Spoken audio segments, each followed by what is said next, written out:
Murray, one small thing. Yeah. When you bring me out, can you introduce me as Joker?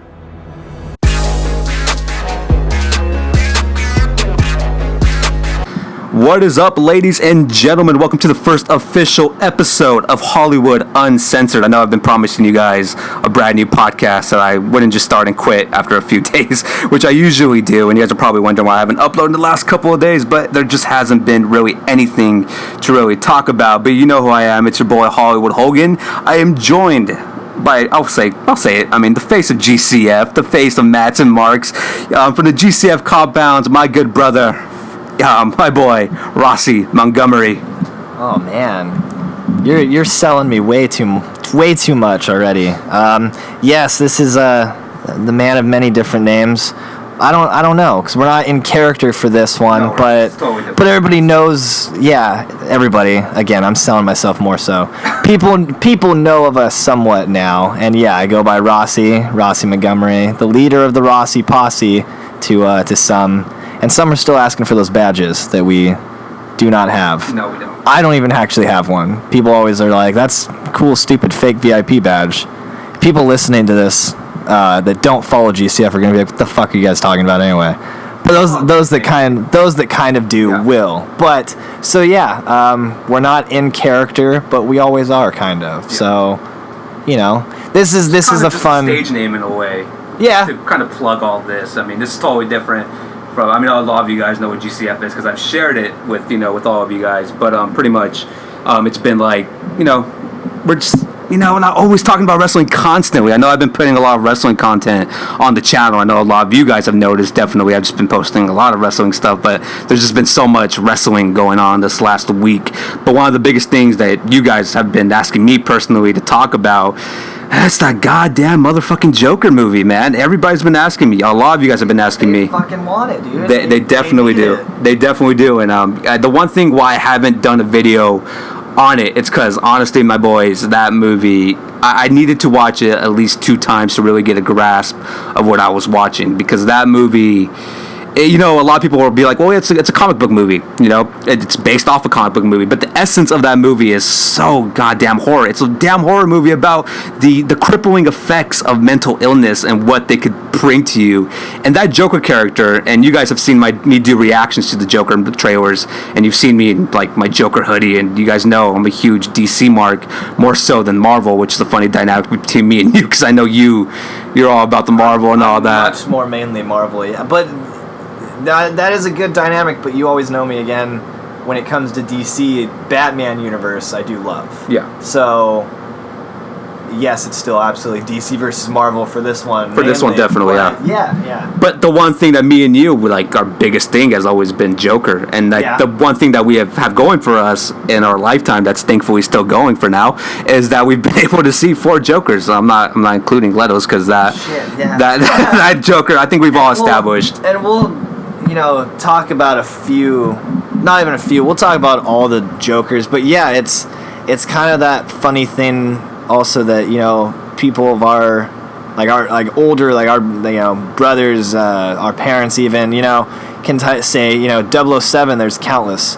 Batman's, there's countless. So why not have someone else like Joker? But Joker's kind of like, it's that character that, yes, it should be able to be used over and over, but I do feel like in our lifetime, it's the joke that we make that we have 3 Spider-Men, and we're not even 30 yet. And again, the same backstory to it, of people can argue being like, yeah, but there's been like 8 fucking Batmans in 20, 30 years. So why not have multiple Spider-Man? But no, we've seen a lot of Jokers, and I guess the start would be, what was your first take and, like, I guess, learning of the Joker character as like a kid? Like, what was the first time you ever heard about the Joker or saw him? The very first Joker is definitely Hamill's, which is, in my opinion, probably one of the best, if not the best, and definitely the most underrated, because a lot of people don't give him credit for what Hamill did. I mean, Hamill's Joker, and this may be a hot take. You think underrated, though? Not to cut I think, like, they bring up more Ledger and Jack and all those guys more than they bring up Hamill, because the cartoon and movie... I think, unfortunately, the only reason he ever gets any short straw of anything would be, because they're like, well, it's not live action. Yeah. Like, yes, but he still served as the character's.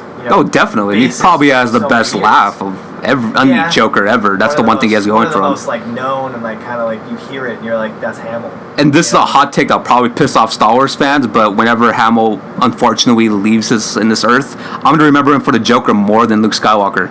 On the road, actually. And that'll piss off some Star Wars fans. I mean, I don't know why Disney already ruined Luke Skywalker for you guys anyways, but to me, Hamill is Joker, and that's always going to be what I remember him for more than anything. God, I'll probably remember him more for when he was in the Kevin Smith movie. Luke. As Cockknocker? Yeah, I'll probably remember him for that than more so as Luke. The grasp of Cockknocker. But at the end of the day, my first like introduction to the Joker character, the Batman animated series, which was fantastic, gave us Harley Quinn, gave us so many different things and amazing storylines. But Hamill's Joker just from the get-go just really took me by surprise because, like I said, I wish '89 Batman was my first Batman movie that could be like, that's the first Batman movie that I got to experience. It's not.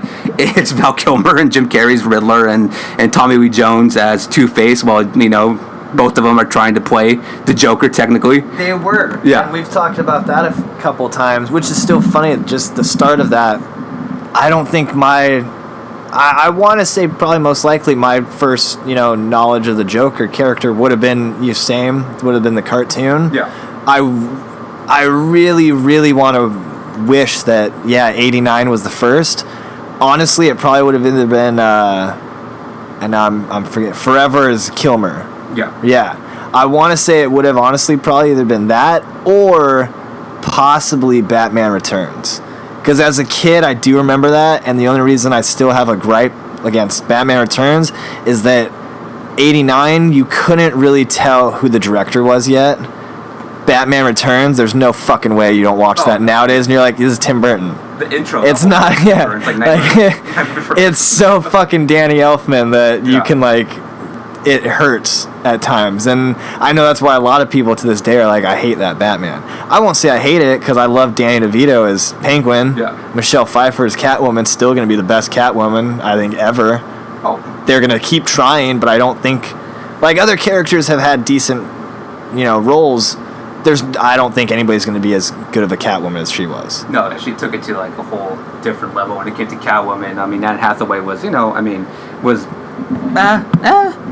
wasn't terrible, but but she didn't really serve a real purpose since they had so many storylines going on in that ending of the Christopher Nolan's Dark Knight. You don't even want to get me started on that. We'll get to the Dark Knight eventually because we are going down all the Jokers. But before, obviously, I do want to get down to all the Jokers, but I just want to give a quick little review of what I thought of the Joker movie because I know a lot of you really want to hear that the most. I still didn't see it. Yeah. So this is also the point of view of somebody from my point of view, I asked you, probably minutes after you got out of the theater, maybe. You posted you were going to see it. I knew I was going to message you once you were done with it, and I did, and just said, all right, spoil it for me. Let me know the good, the bad. You don't mind the spoilers? Yeah, everything. Just tell me about it. Again, this Joker movie, man, I never got the whole media frenzy about saying this movie's too disturbing and that it was going to trigger this and that. I mean, this movie definitely has some moments that are definitely uneasy to watch, but I mean, more so than any other movie. I mean, the whole big thing about this movie was that they're like, oh, it's going to trigger another, shooting or something. But it's like, yeah, but I mean, you guys get freaked out whenever John Wick comes out, and you guys are amazed by those John Wick movies and those Fast and Furious movies. I saw them really laying into that, and me again. People hear this and probably just think, my God, he doesn't fucking like anybody. I do not like Keanu Reeves. You can't really tell me a Keanu Reeves movie and be like, that's great. And for anybody that challenges that and says Bill and Ted, I say Ferris Bueller's better. And everybody's going to always argue being like, those are two completely different movies. Granted, yes, but as far as I guess Bill and Ted was more of a stoner flick. Ferris Bueller's just more of a high school, John Hughes, even though it was a later John Hughes. But if I want to watch a stoner flick, I'll watch Dazed and Confused that were Bill and Ted. Yeah, so I just never. And Keanu Reeves, I'm sure, is a great guy. I just don't give a shit. I mean, he seems chill, but again, the whole thing about that movie, it's that movie has so much violence in it. Yeah, and you don't hear a peep from anybody about gun violence and all that stuff. It's I get that that's a thing out there, but it's you're telling me a movie about a fictional character in a fictional world called Gotham, where he's gonna fight a giant man dressed as a man bat, you're telling me that's going to trigger somebody to be like, okay, I'm going to go create the next Batman. Like, there's no reality in that situation. It has some realistic tones in the movie, which is frightening about it. See, that's the horrible part, in a sense that, and you know where I come from for this, where when you hear Batman and reality in the same sentence, you laugh about it. 'Cause you're like, that's funny, there's no such thing. But Christopher Nolan made an entire trilogy on those two words alone. Like, oh, I love Batman. And I don't even know if he could say that, because I saw those movies and I'm like, do you really love Batman? Or do you actually hate him? Like, for all I think he loved the villains more than the actual character of Batman. But then again, you look at the villains and you're like, did you really? Because I love two of the villains that he used, which were Scarecrow and Two-Face. Yeah. Both of which he used horribly. Yeah. And people can maybe argue, like, Two-Face was okay until he was dead in, like, 20 minutes, maybe? We got about, like, 20 minutes with Two-Face. In the entire screen time of him being Two-Face, not Harvey Dent, in The Dark Knight. Yeah, Dark Knight, there's no fucking way that he was in more of it than a half hour. Yeah. Because he wakes up in the hospital. He has a tape on his face. With stupid-ass nurse Joker that everybody loves and talks about. But I do love I guess it's like a meme when I've seen it, where it's like the funny part that Harvey Dent didn't realize it was Joker until he took off his thing. Yeah. He didn't notice the white paint over his face. It does look funny, because when you see like the scene moving, you see Two-Face like jump up as soon as the mask is done. There was like no reaction at all. Asshole, he's got green hair. That's the Christopher Nolan reality right there. But that was always my thing, and not to mention that all three villains in all three of his movies, all their big plot ended with like a bomb. Yeah. And I'm like, because it's a reality-based world, what the fuck else can these villains What can they do to Gotham? That's going to be like... Oh, no, like... Yeah. And again, we'll touch on more... We'll go in order eventually. Yeah. We will. For sure. And I think those like, Nolan movies are more based off reality than this Joker movie. I mean, it's very... I'll say it again, like, it's a comic movie, but again, it's a horror movie at the same time, man. This movie is absolutely insane when it comes to what the message is trying to display to you, and just how it is disturbing. It's very slow, but I think the slowness of the movie really adds to just the disturbing factor of it. It really adds to Joaquin Phoenix's like acting. Like, that dude is unfucking believably talented, and it's so amazing to watch him act, because he takes it to this whole other level. Not to cut you up, have you seen? I haven't seen it yet, but I saved it on one of the streaming sites that we'll try and plug. Yeah. And hopefully they don't sue us for. It was a newer movie that Joaquin did. It was Wish You Were Here, or I Was Never Here, something like that. I know I'm butchering the fucking title, but like the whole synopsis that I read was like he was an old like war vet or something, and he comes home and he's so unscathed and unearthed like for violence, that he starts taking it upon himself to go looking for like missing girls and like helping them and all this stuff. But I heard it's phenomenal. I heard like it's great, and again, people always kind of laugh, like being like, you're on one side or the other. And some people absolutely praise and love Joaquin Phoenix. He's like this generation's next great, method actor. And then you have the flip side that do not fucking think anything of him. No. And, not to jump from topic to topic, but if you guys keep listening to us, you're going to learn that we absolutely jump topic to topic. Oh, yeah, there's never going to be an established full order. Circle just on Joaquin right now. I'm someone who absolutely loves biopics of artists, bands, music, stuff like that. It doesn't even have to be a band that I, necessarily like. Yeah. I'm not even a big Johnny Cash fan. I will never lie about it, never say it. Yeah. When I watched Walk the Line as a kid, it was fucking phenomenal. Oh, and he did such a great job. So it's one of those things that I think he's, up there with, certain. I don't know who's the greatest actor. I don't know who's our generation's great actor. You know what I mean? But I'll still. Oh fuck. I would give it to Leo every day. Yeah. Leo's the GOAT right now. He's right there with like. Kevin Smith was saying the same thing. Leonardo DiCaprio is our Robert De Niro for right now. I know De Niro's still making badass movies, but like when it comes to the movies that he came out with compared to now, DiCaprio and Phoenix are De Niro and Al Pacino right now. And have those guys done a movie together? DiCaprio and Phoenix? No. Just curious. No, they have. I don't think they have. Maybe I have. Somebody fact check that and comment down. They probably have, but I don't remember. I mean, my first introduction to Joaquin Phoenix is the damn movie with Mel Gibson, think it's Signs or something like that. When they're in like the harvest thing. Yeah, he was the brother. Yeah, that was my first introduction to him. Then there was not even Gladiator. I think then after it was the Gladiator. second, No, I was yeah. about to get to Gladiator, Okay, and then it was Walk the Line, and then it Yeah. was Her, which is not that bad of a movie. It's fucking trippy. Yeah, the one with the phone, right? Yeah, Technology. yeah, with Black Widow talking to him the whole time. It was, okay.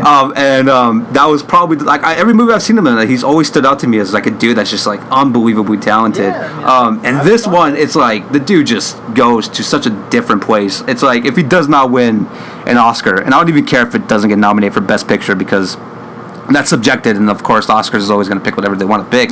I mean, I'm pretty sure The Irishman's probably going to win Best Picture anyways, but if he doesn't get Best like actor in this year's Oscars, it's going to be ridiculously stupid if he doesn't. Like, this dude went to a different level. I can only imagine where he put his head at to play this role, because it's just that goddamn like breathtaking and disturbing and amazing and heartbreaking, and it's like I've always loved that character, and you guys have known that I love that character. And I've read the books, I've read The Killing Joke, I've read different little I have it over there somewhere. spin-offs of the Joker. And there's the thing in this movie, dude, and like it takes a kind of a line from The Killing Joke, and fucking instant goddamn chills, because you know the line, you know, all it takes is one bad day.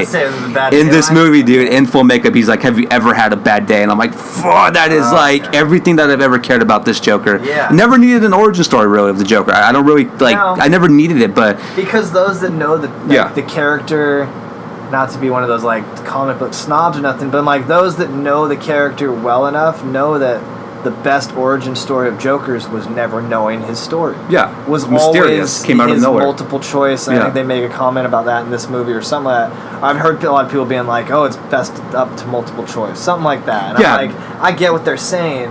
But yeah, like, you know, in some of the monikers was he would use Joe Kerr, Kerr as the last name. Like, so you never knew. Yes, like you said, you touched on Killing Joke, where they mentioned that he was a failed comedian. Yeah. So obviously there's aspects that they take, definitely put into this one, twist it, change it on their own. Yeah. Because like you've told me, and like I've read on articles, reviews, and everything, this is so much of itself. And it's not even funny that they do not try to put Easter eggs. They don't try to really put continuation other than from this film alone. Like they've talked about maybe making a sequel, but there's no mention of like, oh, this is in this universe. This is now with it. No, they did such a good job. They did a great job. Like of, if it's of standing away. if there's no sequel, apart. I'm kind of okay with it, because I'm fine with this it being a sounds like standalone that's a good movie. I know the supposedly, according to Todd Phillips, is that Joaquin has approached Phillips to see if there's anything else they can do with that character. I'm fine with that, but this movie really could just be a one-off. And like, if you're somebody that's like, I'm not into comic book movies, like Martin Scorsese just fucking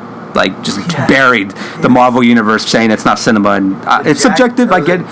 Samuel L. Jackson was like, it was kind of fun because Samuel was like, not everybody likes a Scorsese movie, which I tend to disagree with, but I get it. You know, Disney's paying Samuel L. Jackson. I understand what he's going for. He's got to defend his biggest property that he has going for him right now. I love every Scorsese movie. They're all fucking amazing. They're all arts. But I get what he was saying. That's a different story for a different day. I'm sure we'll talk about a Marvel movie someday down.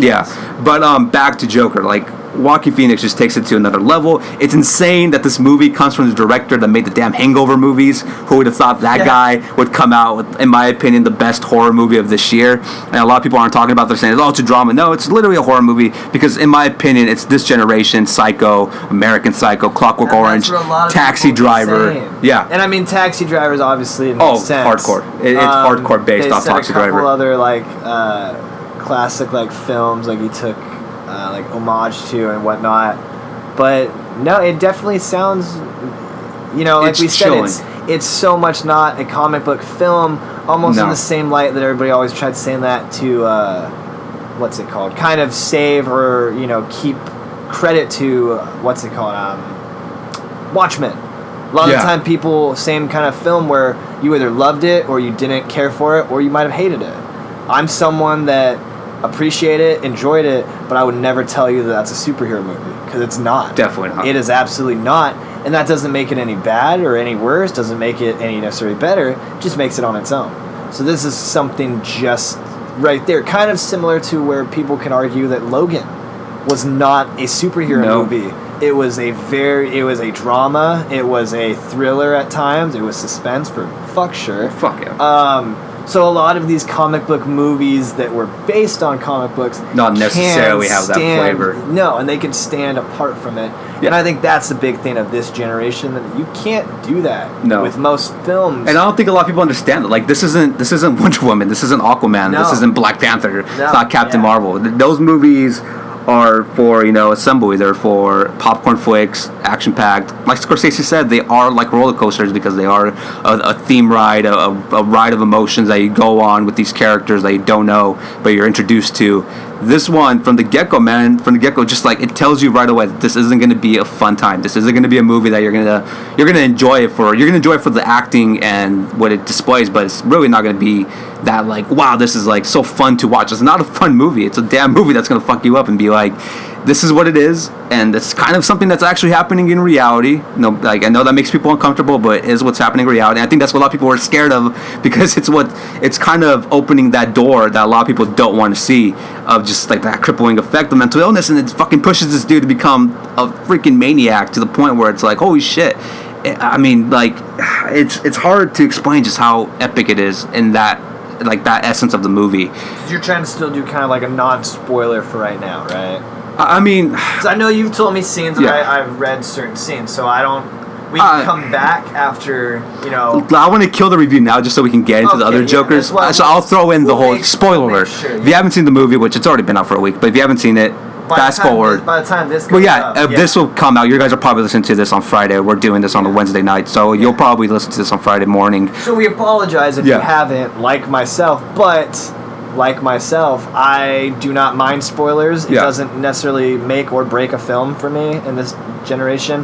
But yeah, if and maybe we'll even like flash a little thing before being like, hey, this does have spoilers in it. So no, there were a couple scenes that I do want you to touch on, just to really deliver that to where it is not. It's definitely more of like a horror film, kind of, or more of like. Well, I mean, because the whole breaking point of this dude, it's very much like a darker version of Psycho, kind of. I mean, here's a dude with his mother, she's sick and ill, he's taking care of her, and you literally see just the breakdown of a dude that just like everything that can go wrong to him is going wrong to him, but you also realize the dude's legitimately crazy because he fucking sees things that aren't there. You know what I mean? He imagined things in his head, like obviously the whole relationship part, if you don't know what I'm talking about, it's obviously with the girl meets in the elevator. She was in Deadpool, I just forget her damn name right now in the moment. I know that you're talking about. She's fantastic, and she's fantastic in this movie, but he romances that he's with her, and he's obviously not, and they make you think that. He ends up killing her and her daughter, which is like one of the sickest things like you could think that could happen in the movie, but they don't. I mean, the original deal was way worse. I'm not gonna get into it because the original deal was so fucked up, dude. I'm so glad Top Elves is like, yeah, we're not probably doing that, but they still make you think that he did it though, because it's just insane. One scene that you were telling me about, and it just the breaking point of this movie. It's very artistic. It's very scary. It's very dark. One of the things that I was afraid of, that I knew about this a year before, was that they were really trying to tease the whole. He's obviously like, they're trying to do this whole thing where she's hiding a secret, the mom, and the beginning they're very much like she's writing to Thomas Wayne a lot, and she's like telling him throughout the movie. In the beginning, definitely being like, Thomas Wayne's gonna help us. And my whole thing was like, please don't fucking make him related to like Bruce. Like, that's gonna just ruin it for me. I don't need that connection. They don't have to be connected. It's fine, give me the origin story of the Joker. I totally get that, but just don't have that whole like, oh, this is why they're like the yin and yang of each other. Thankfully, they don't go through that, but they do tease that Thomas Wayne is his dad. He goes and confronts Thomas Wayne. Thomas Wayne and him have a dialogue together. Turns out his mom is legitimately psycho. Makes sense. Fucking falls in line. Ends up that he's adopted, which is also another thing where you're like, then who the fuck is his parents? And that kind of adds to the mystery. It adds to the mystery of who he really is. That part is very cool, and I'm glad they did something, because I wouldn't have thought about.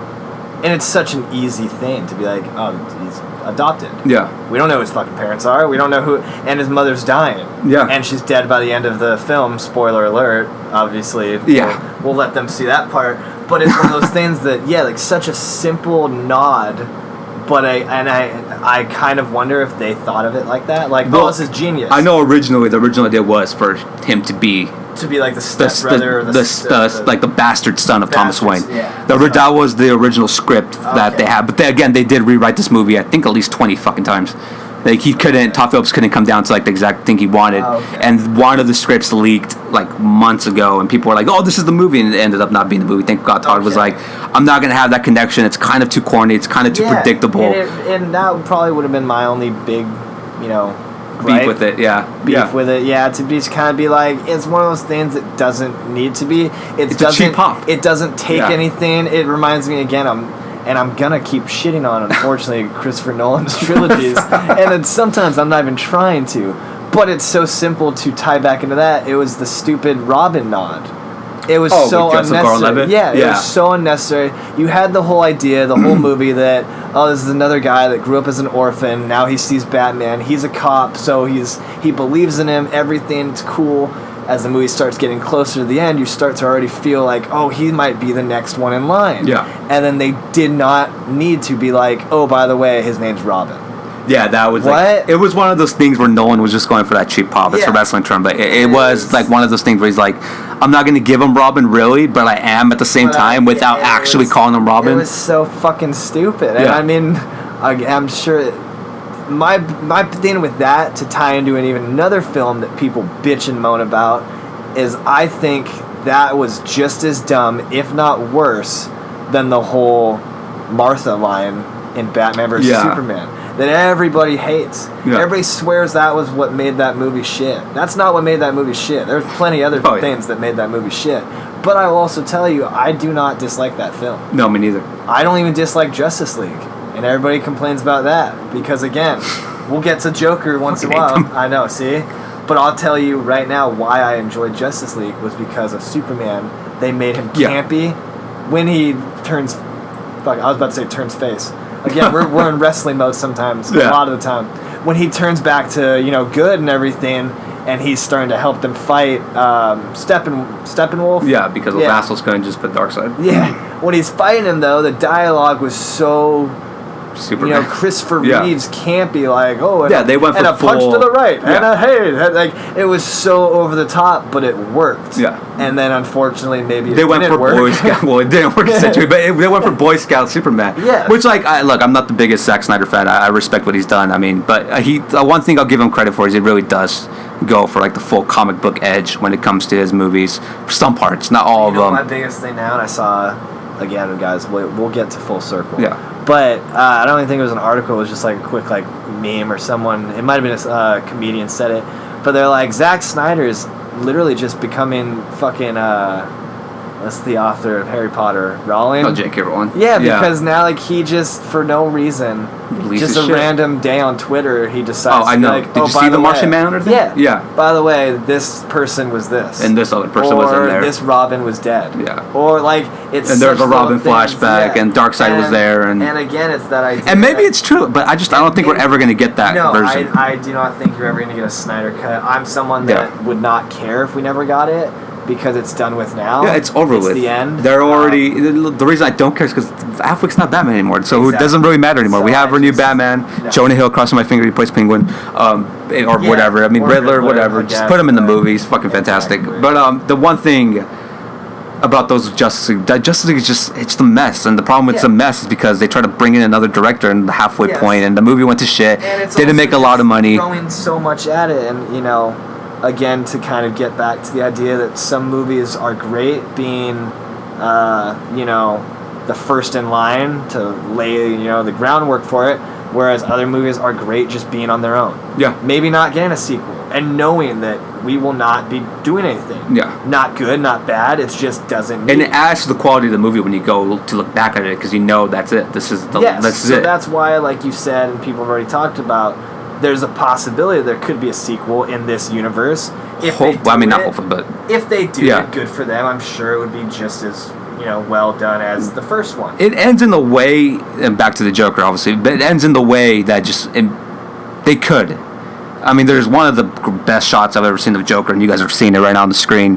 I think this shot is like ridiculously one of the greatest shots I've ever seen of Joker. Just to see him with the blood smeared across his face on the cop car. Literally moments after Bruce Wayne's parents just got shot by somebody in a clown mask, to me was just like, it just felt like it was full circle, because there was like literally they just Batman was just born in that moment, but at the same time so is the Joker. Yeah. And at that moment, I was like, okay, that is a connection I can get behind. Not that he's related to him, not that there's and this not shit. That even necessarily caused him, Yeah. but indirectly caused him. Yeah. Yes. Which I've always kind of been like, whatever. I mean, they did it with Jack Joker to be like, he killed like Batman. I never needed that, but I was kind of like, Honestly, as much as I love that film, and we're just about to start running down the other Jokers. Yeah. But yeah, just as much as I love that film and his performance, that was the one thing of that I didn't need. It didn't need to be Joker. It doesn't always need to be.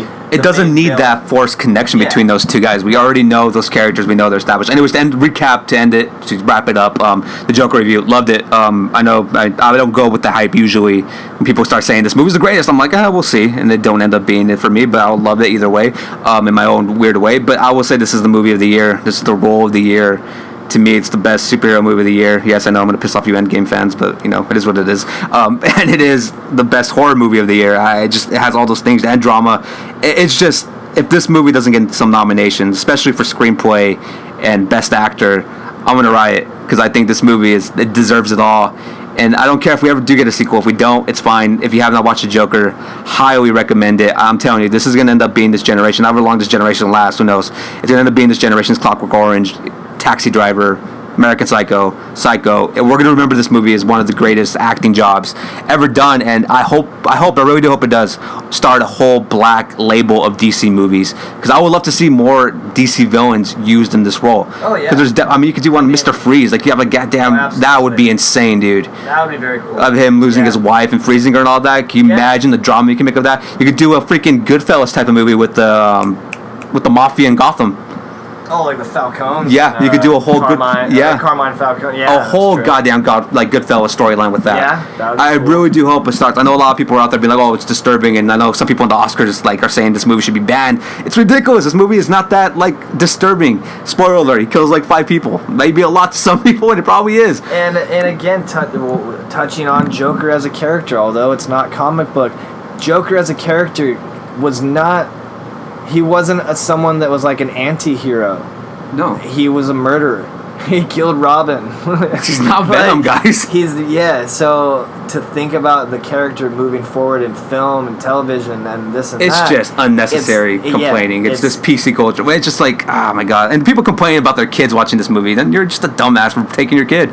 Yeah, it's rated R for a reason. Yeah, and at one point, I guarantee there's some parent out there being like, maybe Batman comes out then, and the kid would cheer. It's like, well, have fun at that. Guess what? He's going to see some guy get stabbed in the neck with the scissors and bash his head in for 2 minutes. But hey, at least your kid watched that at some point. Exactly. But that's the thing about the Joker I love, that there's so many different versions of him, and some have been terrible, Leto. Some have been, questionable, like you, Ledger, iffy here and there. Well, I enjoyed it, not because he died, by the way. I know a lot of people went on that bandwagon, because unfortunately Ledger did die. I never cared about that. I liked it because it was like an anarchy type of way about him that I just digged, and I just felt like him and Bell had good chemistry together. Well, do you want to? So if we're running, do you just want to go down the list? Well, if we're running, are we going all the way to West? That's what I was literally about to say. I was already starting with. Technically, yes. I mean, if you want to go campy, Caesar? Yeah, if you want to go Cesar Romero, I mean, that's the campy version, I believe. I mean, I do remember, we won't touch too much on Caesar. Yeah, because we're not. I'm not. That was, I love the campiness of Batman. Yeah. Of any superhero, honestly. But we're not experts. We're not experts on that, so I will tell you. That's like a Kevin Smith thing. Of any performance I ever saw of Caesar as the original Joker, I always laughed. I was always like, he's getting it. You know what I mean? He was the Joker. He was that version, and he was very campy, very, but it worked for that time. Like we said, kind of out of respect, we're not going to sugarcoat it or even act like we know more than we do about that one, or even the other ones, but that one's the least amount that I respectfully know. So going forward real quick, we jump to what I say is still the best version, at least live action, that I will ever say, Batman 89, Jack Nicholson. Now, like we said, we'll get into later ones like Ledger.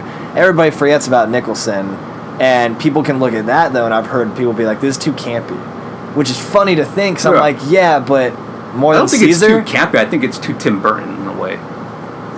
Yeah, But then going to like how Batman Returns was just dripping and fucking. Well, that fucking Tim movie Burton. could be in the world of goddamn Nightmare Before Christmas if they want to. 89, it had its 89's dark as fair shit. amount, of points to where, like now going back, there's no way like you couldn't convince me that it was Tim Burton. Yeah. But back then, seeing it for the first time, maybe. Probably not. I probably could have been like, oh, this is... Like, if someone told me so, like, someone else directed it, I probably would have been like, oh, really? Like, not fight it, not argue. I'd be like, it's a oh, Burton okay. movie and shit. Yeah, I'd be like, No, I oh, got you. okay. But just the whole... Because going now for, like, the comic book versions that I knew as a kid when I finally saw Batman 89, when however old I was, I just remember instantly being like, but he's a murderer, he's doing all these things, but he's so funny and he's over the top and he's not taking anything serious, but he's still intimidating, but he's funny. Like, everything about his performance to this day. And I could watch that every day of my life and never get bored. Because I love Michael Keaton as Batman, and I love Jack Nicholson as And I love Joker. that Gotham. I always think that's like one of the best That's the Gothams best ever. one Yeah, they ever that's made. like Yeah, they I literally think- ripped the animated series. Like the animated series is yeah. very much based off of all Yeah. that. That Gotham is stupidly insane of how great it is. It's so good. It's like comic book essence of greatness. That's the one thing of Nolan that I will discredit Nolan. Like I hated his Gotham. It was just like another city to me, you know. It didn't have that like Gotham essence, you know. That's what you get for filming in fucking Pittsburgh. But like, Was that where they filmed? Yeah, they filmed it. Okay. And so that's why I've always had a problem with that because I'm just like, it doesn't have that Gotham to it. You know what I mean? They kind of teased it in freaking Batman v Superman, which is what I was like so hyped about. Even though I don't know if I really enjoyed like Metropolis and Gotham being like a lake apart. Like that close? Yeah, it was like a bridge. It was. They tried to make it like fucking Frisco and Oakland and like New Jersey and New York. Yeah, kind of. Right there. Yeah. Like, whoa. Do you really need two heroes that powerful cross each other? Kind of like you brought up, I always thought of Metropolis, which was kind of supposed to be almost like New York. Yeah. Whereas Gotham was bumfuck Egypt. I don't know, but like it was not anywhere near New York. No. If that was how Metropolis was, and as a kid, especially the cartoons, more They so displayed it like like that, I would yeah. have made it. Yeah, so. That's funny that I never really thought about that as much. That was my biggest thing with right being across the Superman. So I'm fucking like, lake. Yeah. well, my biggest thing is like, so what? Batman just doesn't give a shit about the other city across the street. He's just like, fuck them. Until they start I'm gonna fucking take with care the of Gotham. sour. But now when Superman comes out, he's like, fuck the aliens. It's like, damn it, yeah. I'll raise you this about Nicholson and back to Jack. Did you not have a problem with him being kind of like not that crazy in the beginning? Like he's just a gangster. You know what I mean? He's kind of just like a mob boss. Yeah, but I guess there's so many different versions. Yeah. But I guess maybe now looking back older, I think no. I could see why people would. Yeah. I don't have a problem with it because I'll tie it into when he was the original Red Hood. When he was just a mobster type, kind of magician in a way, weird thing, like the way he dressed and everything. But he wasn't crazy necessarily, or they didn't like allude to it as much. So for that, no. If it was nowadays, maybe. Yeah. I think maybe I'd be like, why is he all fucking normal? But I guess in the way they did it for that film at that time, going back to, like, I think it still holds up. Oh, no, but yeah, it's a different version, so I get what you mean. Yeah. No, personally, I think it made it work. Yeah. Like I said, if it was in this day and age, depending on who the actor was and how they portrayed it, I could see it going one way or another, of being like, what? And then another side could be like, oh, okay, fine. So no, I think it was alright. Yeah, that was probably like my only critique of that that's Jack. fair. Yeah, other than that, I mean, he has one of the greatest like Joker scenes is with him wiping off the fucking plain makeup to show the white. I love it. When That's one of my favorites, and it's always. I remember knowing people growing up that were fooled by that, thinking like, no, that's why he did it. Because then going back to Heath Ledger, when he does it at one point, they're like, no, they never had it burned into him. I'm like, fuck you. I know more than you. And I'm not even trying to be an asshole. Yeah. It's always those kids that are like, no, I saw Batman, I saw Dark Knight. I'm like, I don't give a fuck what you saw. But It's no, like- I love that scene. I love... That's one of the best, dude. All the dialogue. I love the campiness of him dancing in a museum to Prince. fucking Prince. Yeah, to the great Prince. That's one of the just best. Smearing paint on the pictures, like, and then going forward of him on his fucking parade and everything, of just dancing, like some of the greatest lines as well. His Joker was just so quotable. It was insane. I'll even say I think his Joker was more quotable than Heath Ledger's. Everybody fucking swears that Heath Ledger's like the most quotable. Quotes like those main two, but yeah, like you said, Nicholson and again, maybe to people that haven't watched it nearly as much as you or I. Yeah. But I can think of all of them right now. One of my favorites is Never Rub Another Man's Rhubarb. Best, as he hits it, or he shoots him technically. And then one of my other ones is when he's first watching the TV about Batman. And he's like, can you tell me what kind of press gets about a man dressed as a bat? And he blows a little horn. He's like, this town needs an enema. Like, Just so it's just good. stupid. The other best one, my favorite one, is him when Batman's like, oh no, what's her name? Oh my God, the girl. Vicky. Yeah. Vicky Vale. And she's like, what do you want? Freaking Joker's like, my face on the $100 bill. I'm like, God, that's so good. And she's like, you must be joking. It's like, he just has that grin. Yeah. Jack is one of the greatest as well. That dude is so great. No, that's what I've always said. And like we're going to do, we're just kind of touching base on all the Jokers, at least not only from film and television, but from our lifetime and from our point of views more so. Because we've seen now all of five. them. Five of them. Five? Yeah. Yeah. So, and again, we're not... And it goes from Nicholson to Hamill, which obviously, if you haven't seen the animated series, you're just doing yourself with the service. I mean, that animated series is one of the greatest. So when was... I think 89 was first, and then it was the animated series, wasn't it? No. Really? In 90? Yeah, I think like that's true. I think the animated series started like 91, 92. I was gonna say it happened like at least a year or two prior to and that. then we got Hamill's Joker, which then we got Mask of the Phantasma, I think. Yes. And that's when Hamill was big time as Joker there. That was one of his better Joker performances. That one went to theaters, which was crazy back then for a Batman cartoon to be in theaters. A like that, yeah, especially. With Hamill voicing the Joker, obviously if you've never seen that, that's literally one of the classics. If you're a newer Batman fan, definitely go check that out. And check out the whole animated series. I mean, they have it on like 4K now. It's ridiculously good. It's on so much stuff. Yeah. It's on, I have it on Vudu now. I didn't purchase it. Someone else purchased it, and I'm very thankful for that. But it is on there. I think it was like 4 volumes it's broken into. Jesus. I was like, hell to the fucking yes. It's ridiculously how well Hamill did. So. And then from Hamill we go. Well, should we talk a little bit more on Hamill? Because Hamill's right then. Hamill's was like, I mean, chaotic. The one thing that Hamill has over. Well, I was gonna say, the one thing Hamill had was his relationship with Harley. Yeah, and we didn't touch that till unfortunately a couple years ago. That earlier, that Harley, despite what any fucking goth kid can tell you these days of swearing that she's their favorite, she might be, but most people, and again, not trying to sound like an asshole or anything, most people will never remember that Harley Quinn was not a character from any comic, any movie, anything. She was made for the animated series. Yeah, and the character fucking took off. Yeah. And good for the character, and good for, now, Margot Robbie playing her. She's great. Whole goddamn Harley Quinn. Yeah, but she was not made until the show. And that was an original idea. Easily a character like that could have stuck around or been dead next week. Yeah. It worked. It was a good chemistry. Her and Joker back and forth, where you saw him being an asshole at times, and then being like, "I love her." I mean, I never want that character to be humanized, but it was kind of a nice touch to see his Joker a little bit humanized. And it didn't take anything away from him either. It added to his his character, because it added to his violence and his abuse and all that. And then I mean, he just again him being that asshole boyfriend and being like, "I'm about to get arrested. Fuck it, take the girl." And, you know what I mean? And the best thing about that is he cared more about Batman than her. Yeah. And that added more to even that. That's always a good I forgot we've actually seen fucking 6 Jokers. Gotham. That's true. Yeah, and we'll get there. Think about that. So because I mean that may actually I said who did I say was underrated? Hamill? Yeah. He might be fucking underrated, the Gotham one. I don't think he gets enough fucking credit.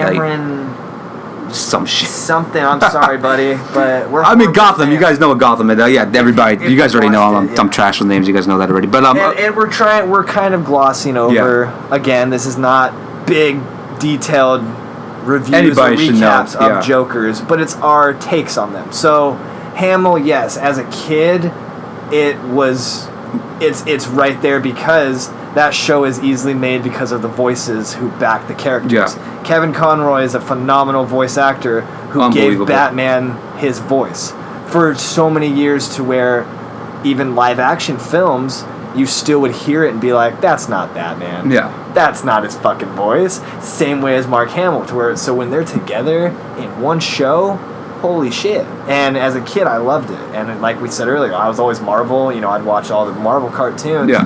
But Batman, as soon as I started watching that, this is phenomenal. So Mark Hamill as Joker, you did say it. I will kind of now add to it. I don't think he gets as much credit because usually people do say like, well, I'm talking like Joker like movies or television. It's like, well, why does it have to be? And I think also, unfortunately, the Star Wars career overshadows everything for him. And I think because he never played Joker. No. Yeah. Fingers crossed that maybe he'll show up in Crisis. But well, that's what I was about to say. I mean, Conroy's playing Batman. I mean, I'm not a fan. You guys know I'm not a fan of the CW DC shows. I think they're just cheap. I dropped off. I did enjoy I tried. them. Yeah, I did enjoy them at a time. I'm just very, very bad with television nowadays. The show really has to hook me or I just do not care. To like religiously watch it. I mean, I was into Flash for the first 3 seasons. They lost me after 4.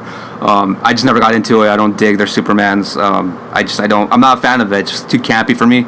I'm past the campy shit. I've seen enough of it. I'm more to just like movies like the Joker, like the new Joker movie. That's more down my alley nowadays. That's a terrible joke, Batman Parenstein, but whatever. That's pretty good. I didn't catch that. But I think again, back to Hamill, great Joker, underrated. I mean, probably the best, and honestly the best Joker laugh of all time, hands down. His Joker laugh is the best. At Comic-Cons. Yeah. When people were asking him to like read certain stuff, just quotes and it's always great because he gets into it so when he did the Killing Joke, it was so fucking good. And it was so good, and you're just like, this is phenomenal. So. And then we didn't get Joker for a while. It dried off after the animated series went off.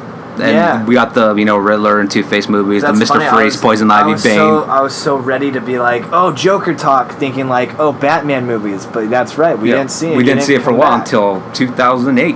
Respectfully. When Nolan came out with, the Dark Knight. And respectfully. And here's... Wait, I'll let you go on that one, because, I mean, everybody knows how much I love that Joker. But you're, like the more controversial that Joker. Yeah, it's, again... And I don't think anybody's really been against that Joker, so it's going to be totally new. The opinions shared by myself and you are not supposed to be taken completely seriously, but also take it with a grain of salt.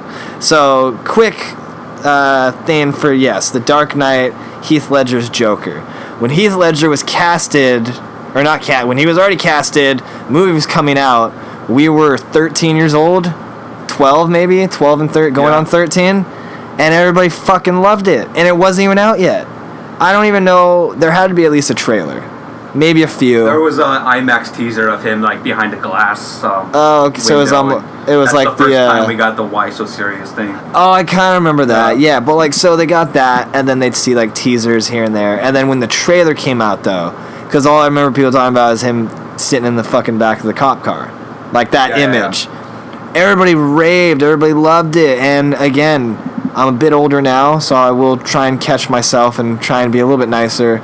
Respect to the deceased. Respect to Heath Ledger. But when that movie was not even out yet, I'll own it up. The reason that so many people raved and loved his performance already was because he had died. It was so quick to judge and be like, oh my god, he was phenomenal. You didn't see the film yet. Yeah. You're just basing it off of the commercials that, they got your attention, but because he's this guy and now you're hearing about, oh my god, he went so into it. He became the Joker in a sense. Like, he's so movie about it crazy. Yeah, like, so I was not fooled.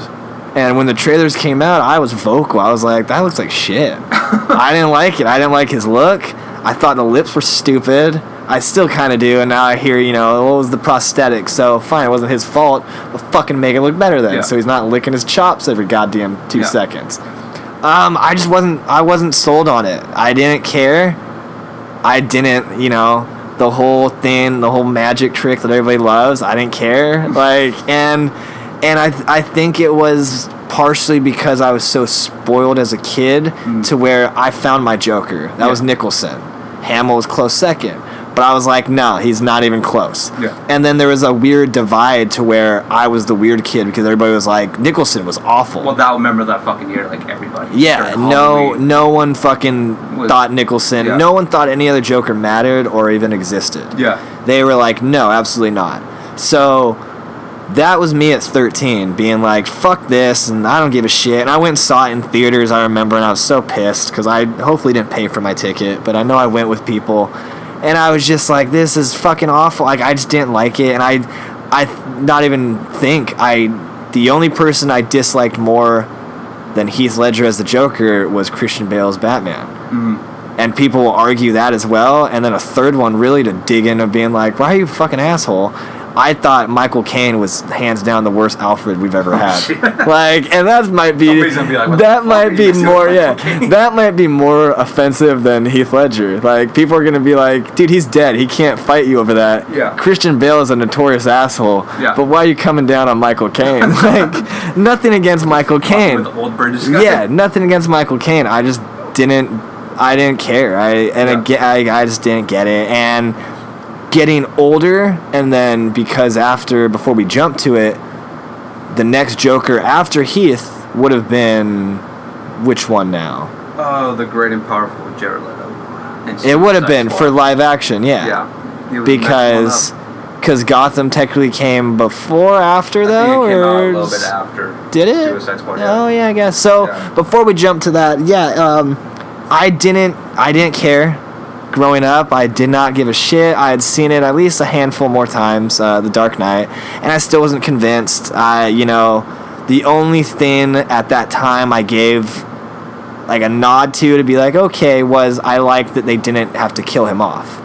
Yeah. In the original, they kill him off, and in most superhero movies, you see them kill off the big villain. Yeah. So they killed Two-Face, spoiler, in Dark Knight, and I was already pissed off from that because I did think Aaron Eckhart, the actor, I thought he did a pretty decent job. I thought the makeup looked great because it was so more real. Yeah. To where, again, Christopher Nolan wanted his Batman universe to be in a real world based universe. I get it, but that's stupid because I'm a comic book fan. None of this is real. I feel more dumb or dumber going outside after watching this movie being like, but why would Batman do that? And then people being like, but it was in real life. I'm like, Batman's not in real life. Yeah. But then we're both stupid because we're arguing over a man dressed as a bat. That's not real. Flying over a city, yeah. So, yeah, not to mention how the fuck Two-Face would be alive still. With the hat. But so mention in the next one we get fucking Tom Hardy's Bane, and that one. Christ, yeah. That one so ending as a kid, I wasn't sold. You know what I mean? And getting older, right before, like we just got on before Jared Leto's Joker, I started to kind of not come around so much, but just kind of be like, you know what? It's never gonna be my favorite. Yeah. It's never gonna be my cup of tea. If people dig it, they dig it. If they love it, they love it. If they hate it, they're like me. Right on. Yeah. I don't know enough people that hate it like I did. And I'll go on record now and say I do not hate Heath Ledger's portrayal. It's a different Joker. It works for those films. It worked for what he was going for, what the director was going for. It made sense, and it wasn't all that bad. It was, it is what it is. What I dug about Heath's Joker at the end of the day was I don't know. I just care. I just like those kind of movies that just have that, not realism, but just the drama and the acting is just dark and I guess edgy. And I'm not into the campy shit anymore. And I know I'm repeating myself, but the one thing I do love about the Ledger's Joker is just how mysterious he was. I was just about to say, I'm like, the one thing I will add to liking, obviously, the fact that he kind of just disappears in the end. Yeah. Right? He wasn't arrested. No, he was. No, he was. He was arrested. Yeah, he was supposed to be. Oh, because he's hanging upside down. He's hanging, and the cops come in. Yeah. I mean, the original idea. If he doesn't die, he was supposed to be in the next one. That's true. But still, it's he's arrested and goes to Arkham, whatever, and But even before that, he has a different story for everything, and he's just am I this? Am I that? Yeah, how he comes out of nowhere. His whole thing is, how did I get these scars? Yeah. But each time it's different. It's a different story. So I do like that aspect of adding to the Joker. Where you don't, it's a wild card. Of always being well, who is he? And that's the only thing I gave him over Jack, where I'm like, I saw Jack be from gangster to Joker. I've seen this guy just be I'm the Joker, I'm fucking crazy. I get you. And I never needed the Joker origin, so that's why I dug that. And then we got Gotham Joker, which was, I thought, really super fucking underrated. Well done, well established, well arced out. I'll still, not to even jump to the ending already of Gotham, but if you didn't watch Gotham, go fucking watch it. Yeah. Power through the first season. It is hard. I'll vouch for that. from someone who watched it from start to finish. The first season was very, very difficult to get through. It lags a little definitely bit. picks up, but the finale episode, which I will give credit to certain shows. Smallville had a great finale. It just sucked that we never got to see Tom Welling in the suit. We get to see that in Crisis coming up. But with Gotham, the finale episode jumps 10 years in the future. Bruce Wayne has disappeared. Joker, who's not going by Joker still, is in like a vegetated state. Very much like the Dark Knight Returns Joker. Yeah, like to really give you a... He finally fell into the chemicals that Ace Chemicals. Yeah. He fell into the fucking pot of fucking acid and everything, and you don't see him. He's just melted and mutated. Like, just looks like shit. Then he starts to become more of the Joker. He's got even the purple suit, the yellow gloves that I loved. Everything about the finale is what made me upset that we didn't get more of that. Because it was so good, and the actor did such a great job of playing one version of the Joker, and then people being like, oh, wait, that wasn't it? Oh, man. And then flipping it around being like, oh, wait a minute. Yeah. It's the brother. Spoiler, guys. Watch Gotham. I don't give a shit.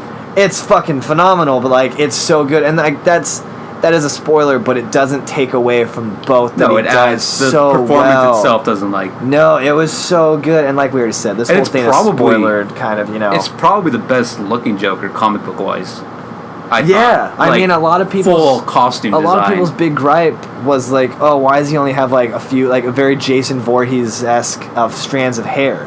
But he fell into a thing of chemicals of radioactive like goo. Well, yeah, right? And every other Joker, it's like he just got green hair. Yeah, exactly. And I think I remember seeing pictures, so maybe it was like lighting and stuff. It always kind of looked like some of the strands were almost like a very like chlorine. Yeah. Not white, but not quite green. So it's like it was their way of kind of being like a nod. But the costume, like you said, alone. I know a lot of people hated the Batman costume. For whatever reason. And you see it for a fucking second, so who gives a shit, man? But yeah, I remember seeing fucking Penguin and Riddler were just so spot on too, so it's like, I don't really know why people are like, but that was just, that show underrated. Yes. Doesn't get the credit and like the props that like you see Flash and Arrow and all these other shows. God forbid if I watch a second of Batwoman, it just looks stupid to me, but I won't watch it, I refuse. All those shows get like huge publicity by CW, and like Fox never really gave a shit about Gotham, and it was so fucking good. No. That's why part of me was really, really pulling for, but I knew it wasn't. If it would have ended sooner, maybe. But I was really pulling for like Hulu or even Netflix would pick it up. Yeah, like they did with Lucifer and Hulu does with other shows. It would have been great. It would have been amazing. I just don't know if the actors would have wanted to at that point. But I think they ended it sooner than they expected to. I think they did. I think they tried canceling it before, and they brought it back, and they're like, "This is it." Yeah. Well, that's Fox for you, but and then we go into the Joker that I hated the most, Leto. I mean, you gave us Riff Raff Joker, and that's fine and dandy, but I mean, just the tattoos. I mean, I don't even know where to begin with that motherfucker. I was going to say, to really begin, before a two-part of it, before he was casted, or when he was casted, I remember everybody already kind of lost it. Yeah. And I felt so bad, and I still feel so bad, because I'll admit it. When Jared Leto was casted as the Joker, no one saw any pictures yet. They had no idea how he was going to look, what he was going to be, what version of it, anything. I remember first off being like, you know what? Let's just fucking see. Let's hear him out. Maybe it'll be good. Maybe it'll be great. Because look at this fucking scrawny little shit that sings pretty mediocre rock. And he was coming off with an Oscar as well. And he'd done, you know, he's known. And you know, we touched on American Psycho. He's known, he's been in that. He's Paul Allen. Like, so he's an actor, and obviously, and he takes method acting very seriously, sometimes a little bit too seriously, like most method actors do. But I was one that was like, you know what? Fucking everybody hated, vice versa, everybody loved Heath the minute he was fucking casted for no goddamn apparent reason. So why not just have that? Like, let's see. And then in the first picture, it was fucking done. I was like, never mind. That was awful. Everything about it. Closed. Everything about the first picture was awful. It was so fucking like just. It's. I don't even know where to begin. I'm gonna rant about it like you ranted on fucking Heath. Please do. I didn't care that they're doing another Joker, because I know they're always gonna do another Joker. So it's just, I'm always open to the idea of them doing Joker. They showed the picture from David Ayers, and I know what he was trying to go for. He's trying to go for some stupid like hip version of it, but also try to portray like this goddamn cholo Mexican cartel member with tattoos and the grill, which I didn't mind the grill because they explained it perfectly fine, saying that Batman knocked all his teeth out, which I'm like, okay, cool, that's fine. But then you see the damaged tattoo on his forehead, and I'm like, that's stupid. You see all the other tattoos. I dug the Robin tattoo. That was about the only one that I was like... I forget about it. Everybody loves the stupid fucking hand tattoo. Well, yeah, because he did the stupid mouth cover thing, and I was like, this is ridiculous. I don't know why. I thought that was shit. All of it was shit in the get-go. I mean, they had this goddamn hot topic Joker that they wanted to prounce around because they think he's this rock star and all this other stuff. And I'm like, okay, fine, whatever. I'll give it the benefit of the doubt. Even then, with the pictures looking as bad as it did, I'm like, I'm still going to watch the movie. I'm going to give it a chance. The movie comes out, and he's dog shit. The whole entire time, he's just dog shit. And I'm just like, I can't get behind the laugh. I can't get behind the voice. I can't get behind this whole...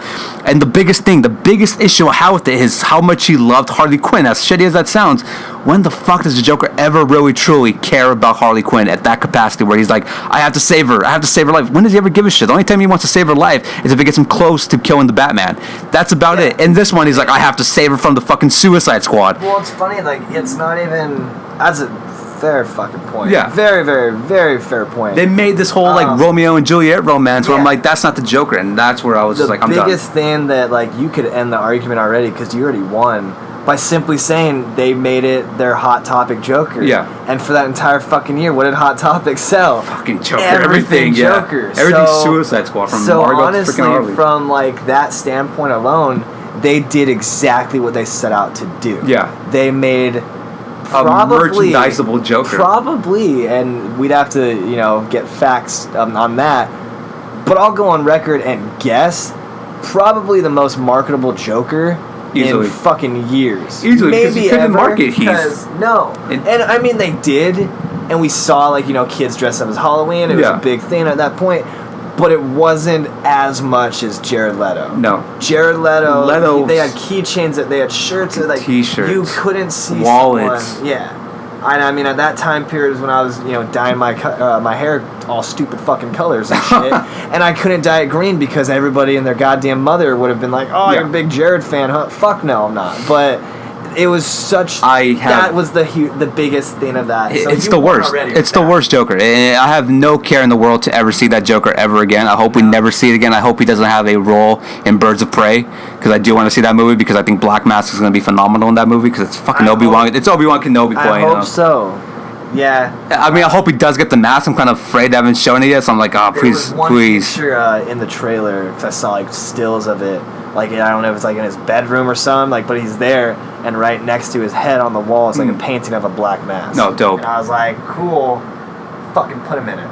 Again, if they do it, awesome. I don't care about that Joker ever again, especially now with Phoenix. It's like, you're doing yourself a disservice. I think I just got a fucking text message like a couple of hours ago that Leto was bitching. I saw the article. You saw that? I didn't read it. That he feels like he's being alienated as the Joker. It's like, because you fucking suck, dude. And that's why. Your Joker was awful. It was a terrible Joker.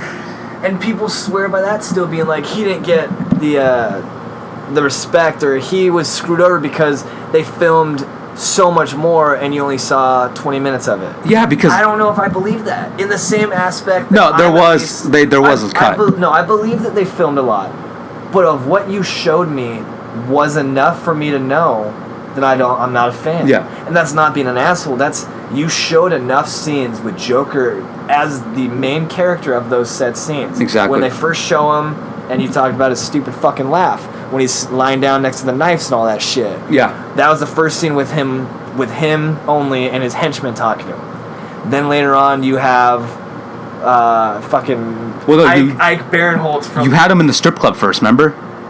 When he's doing that whole like stupid hubba bubba bullshit, and Harley's like twerking on the damn pole, with Common, for no reason. He's just like, I'm in here now, and he's in there acting like he's like Velveteen Dream and shit, and it's like, it's just so ridiculous the whole time, and it's like that scene. Okay, so that scene, there's more people, kind of, but not. He's still the focal point.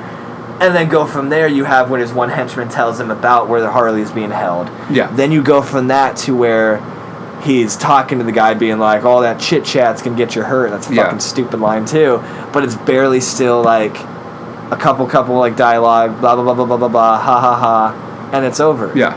But it's always enough of me to be like, you didn't you didn't do anything. They went for gangster Joker and it didn't work. They went for riffraff Joker and it did not work. It didn't sell. They gave him a goddamn Lamborghini and shit. And it was like. The scene that really still like I was gonna say upsets me, but it does upset me for a number of reasons. 'Cause it was fucking stupid. Is the whole scene where he has Harley jump in to the shit. Yeah. And I'm just like, oh, it just makes her crazier or crazy. Yeah. And he jumps in after her and is fine. Like. Yeah, like he has like a mass product to make people into the fucking Joker. Like. Yeah, like when is that a thing? I thought the whole like he just owns Ace Chemicals now. Is that what's that they're applying? That was my thing too, where it was just a tie into the other movies, like we said, where most people can argue being like, why is that the biggest thing that you have a problem with? It's not the biggest thing, but it's a number that like I have a problem with, same as other people can have a problem with the whole Martha thing. You know what I mean? Yeah. It's tying back to that. There's everything with that Joker is bigger issues than anything in Batman v Superman. Yeah. Because like I get the whole Martha thing because they needed something to bring them together. Is it fucking coincidence that both their moms are named Martha? It's fucking in the comics. Nobody ever put that shit together. It's not like they made it for the film. It's not like they were like, oh, that's Martha and that's Martha. No, Martha Kent and Martha Wayne. It's always been their names. It's not like they just added that. And if Batman was real, and if you were Batman, which is a good, if you got to be Batman, now let that sink for a second, because I know that's already a dream. Fuck yes. But if you were Batman and you're trying to fucking convince an alien that, or actually it was vice versa. Clark, Sorry, same, fine. If you're Batman and you're about to kill a fucking alien, the dude's like, and his one thing is to be like, whether he's bullshitting or not, and he says your dead mother's name, wouldn't you probably be like, wait a fucking minute? Wouldn't you have some fucking PTSD that he already has? Telepathy now. He's got other powers this asshole didn't tell me about. And the biggest thing about that whole scene that nobody fucking realizes is that that's the first moment where Batman's like, oh fuck, you're pretty much human more than anything. Yeah, you got parents. Yeah. Maybe not your birth parents, but it's but like... they're still, you're still humanized. I mean... He has parents, but they didn't fucking take care of him. So there's nothing, like, I didn't hate that... Michael Caine raised him. By the way, the Alfred scene in Joker's pretty badass. I really dig the whole Alfred in the Joker movie. It's pretty fucking dope. It's really dope. Eventually, obviously, for that, because I didn't even know he was going to be in it. Like, I don't even know if it's Alfred, but they kind of imply it's Alfred. He has the fucking British accent. He's super young. I think I've heard that it's pretty... It's a pretty dope scene with him. It's a very disturbing scene with him and Bruce Wayne, though. Like, before that. It's like, it's some, like, if you're afraid of clowns like I am, it's fucking terrifying as shit. I'm like, this is... Is he in the clown makeup? No, he has the nose, though, and he's, like, fucking with the kid, and I'm like, that's like a horror movie right there. The clown's just walking up to your gate. I don't know why Bruce Wayne's playground was in front of the gate, but that's a different whole thing. It's a giant mansion, but the playground is right in front of the gate. But whatever, it was a cool scene. We're gonna end this podcast the only way we can. I want you to rank your favorite Jokers from favorite to worst. Oh, easy. So just from favorite from to worst. First, favorite to worst. Okay. Television, movies, everything. Yeah. Easily, I already said it, and I will most likely never change my mind. Number one to me is always going to be Jack Nicholson. End all, be all. From there, I mean, yeah, easily Hamill, because how the fuck would I not? You know what I mean? From there, yeah, that's where I get dicey. Shit. Switching it up, because not even going the idea right now. Under the Red Hood, the animated movie, Joker was in it. And who voiced him, I can't remember the actor's name, but it was the guy who voiced fucking Bender on Futurama. Yeah. A lot of people didn't like his voice. I really liked how he was in that.